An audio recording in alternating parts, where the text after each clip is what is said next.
This is Larry Jordan, the host of the Digital Production Buzz. The following interview is an excerpt from a recent program. To hear the entire program, visit digitalproductionbuzz.com.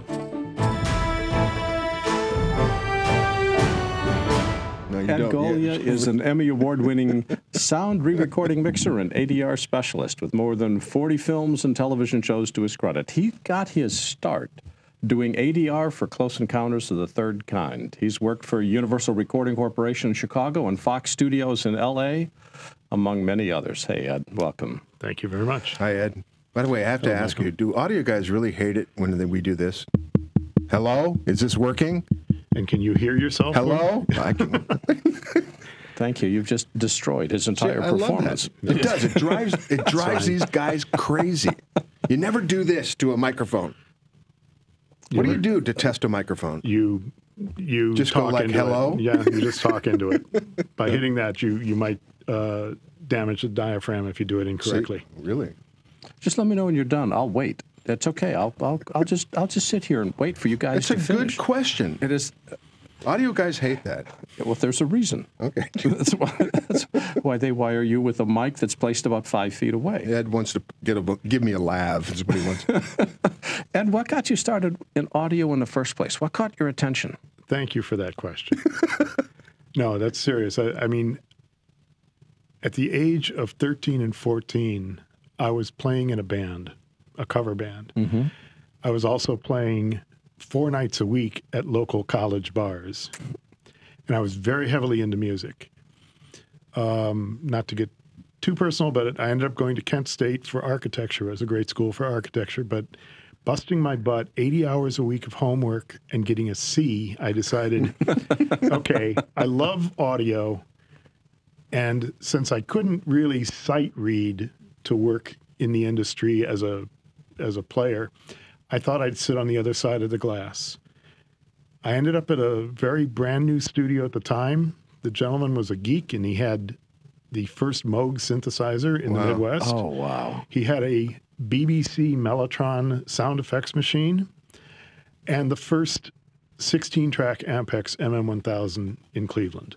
The first 16-track deck in Cleveland? In Cleveland. Wow. And the point was that Cleveland Recording was the distributor for it, and they didn't have one. Wow. And I got in.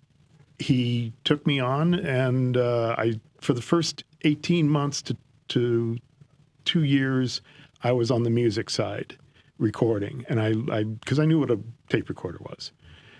I came back from the military. He had to rehire me. Again, this is a very, very small studio. There was only 3 people working in it. And he decided that since he'd replaced me with another gentleman, that he would put me on the motion picture side. Now, when I first went to work for him, I didn't know that there were audio mixing rooms for motion picture. But I ended up doing that. I never looked back. I got my training in motion picture mixing because we had to mix for optical track. Mm-hmm. And you had to be very, very careful not to splash S's and not to do this and not to do that. And we were also ADRing on that Mellotron. Or not ADRing, but Foleying on the Mellotron. So we were doing electronic editing before it was even known as electronic editing. Were you actually physically Foleying, or were you just doing No, we were doing it on keyboard. The machine was filled with sound effects. And you had to program it to get the right sound effect on the right key, and you'd watch the screen, and you would play the Mellotron. Wow. Wow. I should mention that when Ed isn't being interviewed, he's running the audio board for us here at the Buzz, and we're grateful for his help. He's been with us for a long while, and all of us have learned a lot about audio. And it's the reason you cannot hear me. Hello? Testing. Is this working? That's what we do before the show. When you're done. Drives Ed nuts. Are you? I love driving Ed nuts. Well... All right, go ahead, Larry. Ask a serious question. Job. Ask a serious question. Okay, go on. Or I'll ask one. Tell us some of the projects you worked on, because you worked on some seriously big-name films. Yes, I did, and not even knowing it at the time. It always is we didn't that know way. what Close Encounters was when it came in, and this is in Chicago. It was called CE3K. Spielberg was extremely worried that someone would capture his idea of shooting a sci-fi on Earth And he shot the entire thing, from what I understand, in an airplane hangar.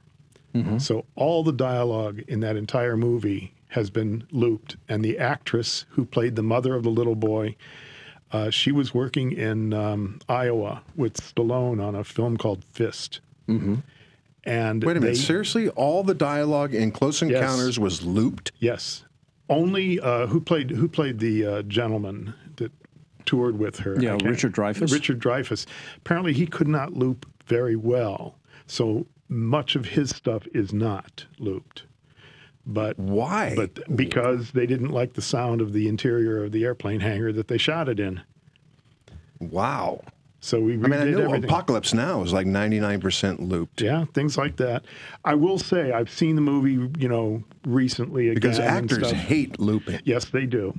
Yes, they do. And you have to really treat them in a way that they can be comfortable. Incredible. I had no idea that that was looped. But I did that. I did Poltergeist. Don't tell me that was looped. No, just parts of it. Okay, just like the normal. And the Blues Brothers were in town. Well, they were shooting the Blues Brothers, and Aykroyd and Belushi came over, and we looped parts of 1941. So there's 3 Spielberg movies looped in Cleveland. No, I'm sorry, in Chicago. That was in Chicago. Why did they go to Chicago to loop those? Anyone that was already in Chicago or in the Midwest shooting their next film, and their last film is in post. You mean any actor? Yes, any actor. Okay. They would send to Chicago, and luckily, and I do mean to brag, but I don't mean to brag, they started to request me by name, which I was so proud of. That is so cool. Yeah. So when did you step out of ADR work and get into re-recording? I was into re-recording first. ADR was a secondary thing. I mean, we just happened to have the Magnetek Adr system that had won an Academy Award for what it did. Well, what did that do? It was just beep, beep, beep, right? Yes, but it was a relay-driven computer. Before computers were available. It was basically you dial in the numbers and it did all the action for you. It punched you into record, took you out of record, did everything by the numbers. And but the actor still had to hit the beep, beep, beep. Yes, and many of them because had now no we have rhythm, software that many of them slides it even if the actor doesn't hit it. You couldn't do that then. You had to do it right. You had to nail it, or you were or not good. Wow. And then a story real quick. Top Gun. We had Tom Cruise in town shooting The Color of Money. And when they had shown that movie to a test audience, nobody could understand the plot. Top Gun? Top Gun. So they had to rewrite the script. And in order to explain the plot to the people, all the scenes of Tom Cruise in the cockpit with the mask over his face is all different than the original recording. So luckily we didn't have to do lip sync with him because he, at that time, was not the greatest. I don't want to hear these stories. Sorry about that. Sorry, Tom.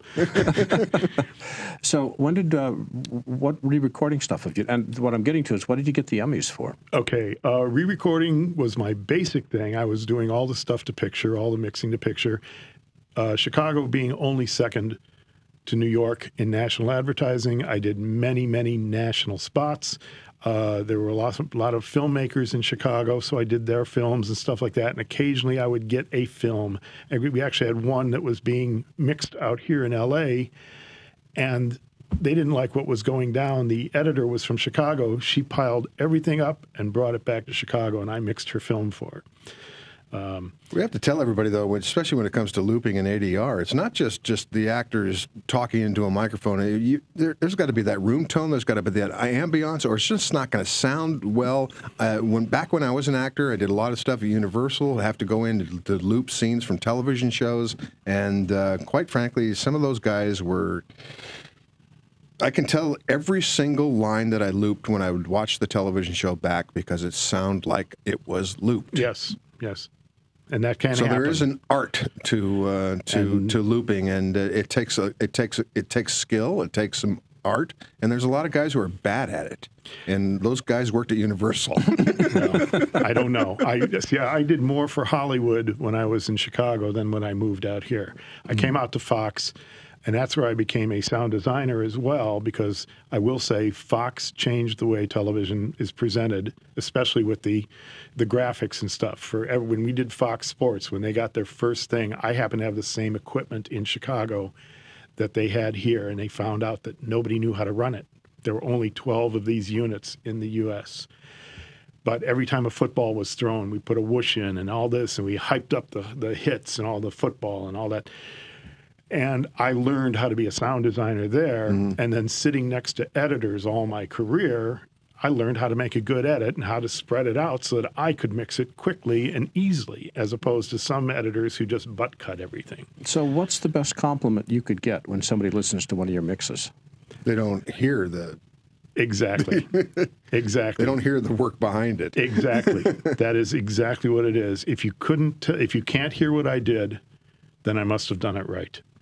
I really feel that the industry is an art, and I had one gentleman say, you know, audio is 50% of the media. And I'm like, sorry, audio is in a world of its own. As is video. I don't mean to downgrade the video aspect of it, but audio is an entirely world of its own. Turn off your television picture, and you can most likely still understand what's going on in the plot. Turn off the sound, and all you've got is surveillance. Oh, good line. Yeah, that's a good line. Television without picture is radio. Television without sound is surveillance. I love that. That's really cool. Is that your line? No. I was told that years ago. Yeah, well, coin it. It's a great line. In the little bit of time we've got left, what advice do you have for editors who are doing their own mix? What's the number one thing they got to pay attention to? Naturalness, and not to overdo anything. I mean, I've even heard in Atmos and all these great new ideas of mixing.